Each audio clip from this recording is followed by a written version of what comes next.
ఇన్ని రోజులు షూట్ చేశారు, ఎప్పుడు షూట్ చేశారు అసలు మాకు తెలియకుండా డైరెక్ట్ సినిమాతో వచ్చేసి ఇదిగో 15th రిలీజ్ అంటున్నారు. ఒకసారి ఈ సినిమా గురించి చెప్పండి. 34 daysలో చేశారండి డైరెక్టర్. అవును. ఎప్పుడు స్టార్ట్ చేశారు అసలు? లాస్ట్ ఇయర్ స్టార్ట్ చేశాను. ఓకే. 34 daysలో ఫినిష్ అయిపోయింది. గ్యాప్ తోట ఒకటే స్ట్రెచ్? ఒకటే స్ట్రెచ్ అండి. ఒకటే స్ట్రెచ్. మధ్యలో మేము ఒక సాంగ్కి వెళ్ళాం, అది గ్యాప్.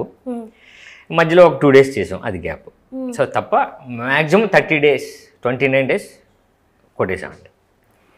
ఏంటి అంత కాన్ఫిడెంట్? స్టోరీ మీద కాన్ఫిడెంట్? అవునండి, స్టోరీ బేసిక్గా స్టోరీ అంటే డైరెక్టర్ తీసుకున్న స్టోరీ అండ్ ప్రొడ్యూసర్ గారి ఎంకరేజ్మెంట్ ఈ రెండు సెట్ అయితే అది 34 daysలో చేయడం జరిగింది.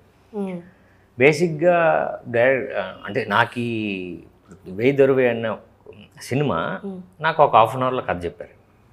బట్ నాకు అర్థమైంది ఈ ఫ్లేవర్ కదా మనకు కావాల్సింది. ఓకే, ఫుల్లీ ఎంటర్టైనర్ కామెడీ అయితే మనం ఒక చిన్న విషయం చెప్తున్నాం అంటే ఒక సినిమాకి పర్పస్ ఒకటి ఉంటుంది, ఎంటర్టైన్మెంట్ చేసేవచ్చు వదిలేయచ్చు. బట్ ఇందులో ఒక సినిమాకి ఒక అంటే బయటకు వస్తే ఓకే ఈ సినిమా రెగ్యులర్ కాదు, రెగ్యులర్ అయినా సరే ఏదో డిస్కస్ చేశారని అది వస్తుంది. సో అలాంటి సినిమా నాకు ఉపయోగం అని చెప్పి నేను 1/2 hourలో ఆయన చెప్పే విధానాన్ని బట్టి నేను చేద్దాం సార్ అని రెడీ అయిపోయాను.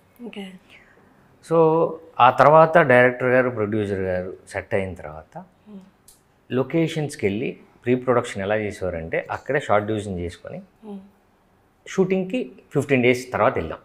సో అలా హోంవర్క్ చేశారు. దానివల్ల ఆర్టిస్టులు కూడా అందరు కోఆపరేట్ చేయడం వల్ల 34 daysలో కమర్షియల్ ఫిల్మ్ అంటే మీరు 4 ఫైట్లు ఉంటాయి, 4 సాంగ్లు ఉంటాయి. సో ఆర్టిస్టులు అందరూ పెద్ద పెద్ద వాళ్ళు ఉన్నారండి. సో అదంతా ప్లానింగ్తో ఆయన చేయడం జరిగింది. ఓకే. సినిమా సక్సెస్ అనేది ఇప్పటిదాకా ఎవరు క్రాక్ చేయలేని ఫార్ములా. మొన్న కూడా ఎవరో అంటున్నారు సినిమా సక్సెస్ అవుతుంది అని, ఏదైనా ఫార్ములా ఉంటే చెప్పండి నేను అట్లాగే తీస్తాను, సినిమా అనేది నమ్మి తీస్తాము అనేది.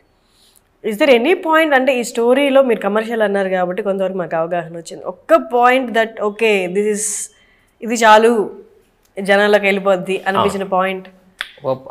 నిజంగానే ఇందులో పాయింట్ ఉందండి. సో అది ఏం చేసామంటే ట్రైలర్ వరకు ఎంటర్టైన్మెంట్ ఉంది సినిమా అనేది ప్రొజెక్ట్ చేసాం. సో ఆ పాయింట్ని మేము డిస్కస్ చేయలేదు, కానీ పాయింట్ అందులో ఉంటుంది. ఓకే. అయితే నాకు నచ్చింది ఏంటంటే బేసిక్గా ఒక ప్రాబ్లమ్ని ఇందులో డిస్కస్ చేస్తాం అనేది నాకు నచ్చితే, నాకు నచ్చింది ఇంకోటి ఏంటంటే out and out entertainment. So ఆ పాయింట్ని చాలా పెద్ద స్కేల్లో చెప్పచ్చు, అంటే అప్పుడు శంకర్ గారు తీస్తూ ఉంటారు కదా అలా చెప్పచ్చు. బట్ అదే పాయింట్ని ఆయన స్టైల్లో దీన్ని ఎంటర్టైన్మెంట్లో చెప్దాం అన్నది నాకు బాగా నచ్చింది.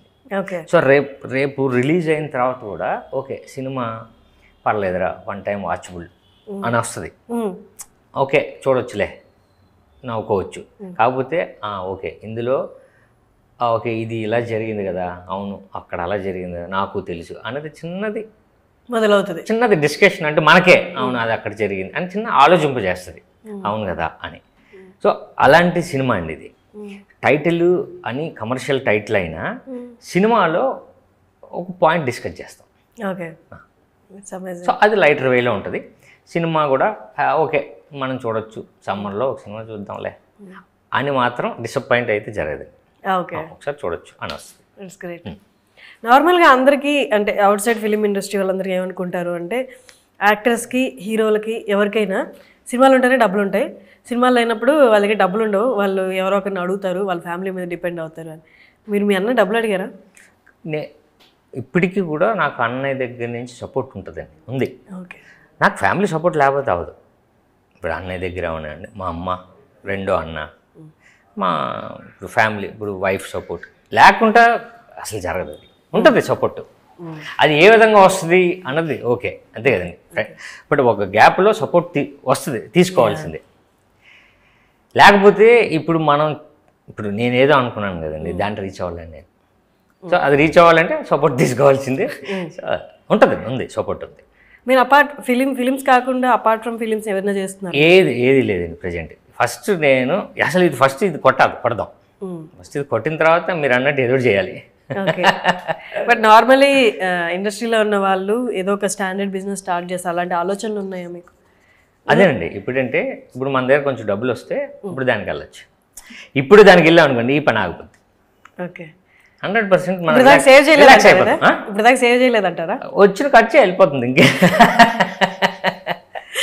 అదే అంటున్నాను ఈ దగ్గర డబ్బులు ఉన్నాయా లేదా అనేది సినిమా ఇండస్ట్రీ ఓపెన్ సీక్రెట్.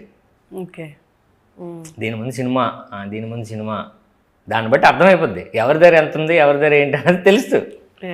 అంతే కదండి. పొలిటీషియన్స్ మనం చెప్పలేం ఏదో అట ఇది అట ఉంటుంది ఉంది అక్కడ అది అనేది మనకి అది ప్రూవ్ అయితేనే చెప్పగలం తప్ప ఇది ప్రూవ్ అక్కర్లేదు. డైరెక్ట్ సినిమాలను బట్టి మనం చెప్పొచ్చు. ఎగ్జాక్ట్లీ. అంతే కదా. So nice. మీతో మాట్లాడుతుంటే చాలా ఇంట్రెస్ట్. అంటే ఎవరు మాట్లాడరు ఇలాగా